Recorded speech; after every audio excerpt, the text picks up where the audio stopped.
Kabalayan, good morning po sa inyo lahat mga ka-reels. Ayan, nag-aalmusal ang ating baby. At yan pala si Rain. Hatid natin sa school, ayan. Tingnan nyo naman si Little Princess natin. Excited pa sa kanyang ate. Ayan, tumakbo na, di ko na mahagilap. Sobrang saya ng little vlogger natin, guys, pag pumapasok sa eskwela.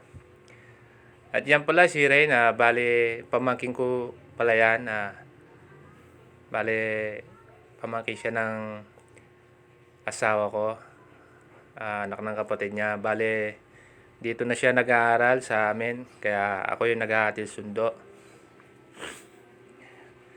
Medyo nahihiya pa yung bata sa mga kaklase niya, kaya atid sundo ko muna. Pero pag naglaon naman, may service naman dyan na pwede magat sa kanya. Sa ngayon nahihiya siya, kaya ako muna yung naghahatid. Ayan, nawala na yung baby natin. Ayun na yun pala.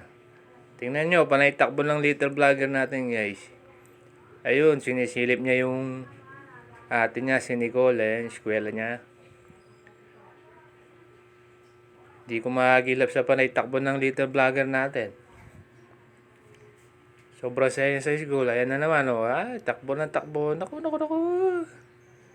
Huwag lang madapa. Di na pwedeng mag-model pang may gas-gas ang tuhod. Ayan, bali natin si Rain. Ay, nagbabay natin little baby. At syempre, sisilip muna yan. Tingnan nyo, guys. So, sisilip muna si Rain. At ayun, ano pala yung kapatid ko, si Ate Sheila. Ayan. Diyan pala yung room ng anak niya. Naglilinis sila. Silip si baby. Excited na mag-aral uli. Yung pasok kasi nila, once a week lang. Bali, nagtitest lang sila.